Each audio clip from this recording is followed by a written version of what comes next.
Irmãos, quando nós olhamos para alguns textos dos evangelhos, a palavra vai nos revelar que não somente Marcos, mas em Mateus, vai revelar que Jesus, quando ele saía do templo, os discípulos fez uma pergunta para ele, né? E falou estavam questionando sobre o templo, e depois eles fazem uma pergunta para Jesus. E Jesus, irmãos, ele não responde aquilo que eles estavam perguntando, mas ele fala sobre os finais dos tempos. E Jesus, irmãos, ele começa relatando das coisas que aconteceriam. Nós sabemos que Jesus, aos seus 33 anos, irmãos, ele ascendeu ao céu. E após 40 anos, houve a destruição de Jerusalém, a destruição do templo, e o povo foi ali, né, escravizado, e continuou sendo escravizado, porque já estavam sendo pelos romanos.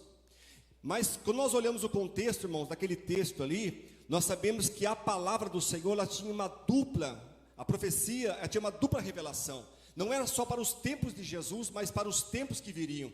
E os tempos que viriam, irmãos, por incrível que pareça, esses tempos nós estamos vivendo agora, neste momento, os finais dos tempos.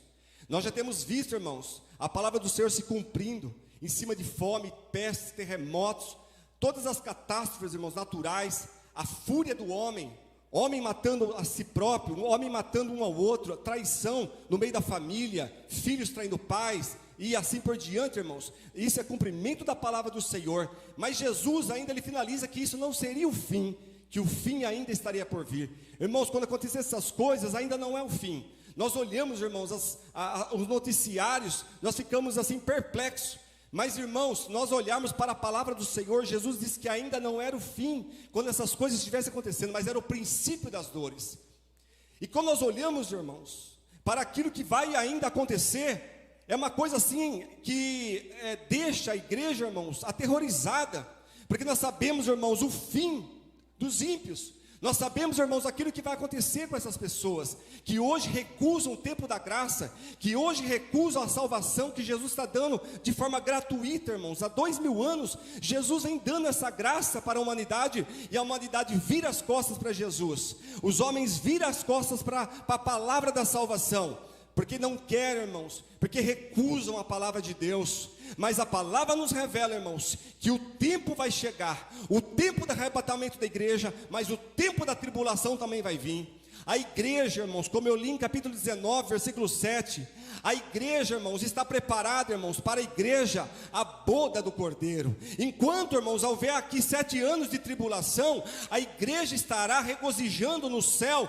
juntamente com Jesus. Por isso, irmãos, vale a pena a cada dia, a cada momento nós estarmos na presença de Deus, nós tendo nossas oportunidades de estarmos na casa do Senhor, porque, irmãos, coisa linda, irmãos, a igreja estará glorificando, Jesus estará servindo a igreja no céu, enquanto haverá planto, lágrimas, terror, pânico, haverá uma situação assim catastrófica. Jesus diz, irmãos, que nunca houve um tempo como esse, e nem nunca mais haverá um tempo como esse. E se Deus não abreviasse os tempos, nenhuma alma ficaria viva, todos morreriam, irmãos. Tão terrível que vai ser o período da grande tribulação.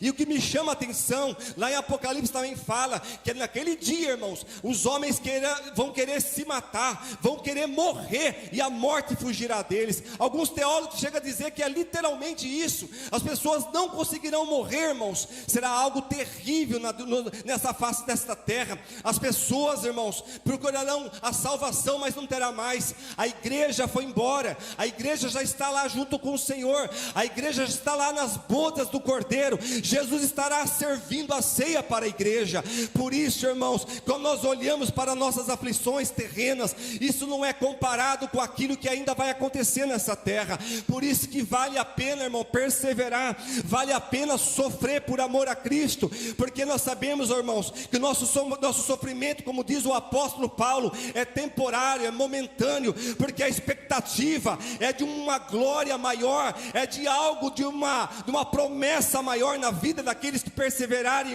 até o fim. E a palavra nos fala também em Mateus ali 24, que somente os que perseverarem perseverarem até o fim, esses serão salvos. Para finalizar, meu irmão, então vale a pena nós estarmos, irmãos, passando às vezes por momentos difíceis aqui na terra, porque os momentos são maus. Nós não sabemos, irmãos, o que vai acontecer, nós não sabemos o dia de amanhã, nós não sabemos o governo que vai governar o país, nós não sabemos se algum governo lá fora vai estourar uma guerra, nós não sabemos se vai vir uma outra praga, uma pandemia, outra peste, nós não sabemos o nosso dia de amanhã, mas a nossa esperança está em confiar no Senhor, a nossa esperança está em esperar no Senhor, a nossa esperança está, irmãos, em depositarmos a nossa fé em Jesus Cristo. O Senhor está aguardando a tua igreja. Pode perceber, irmãos, que apesar de tudo que nós passamos, apesar de tudo que a igreja vem passando, Jesus está velando e zelando e cuidando da sua igreja.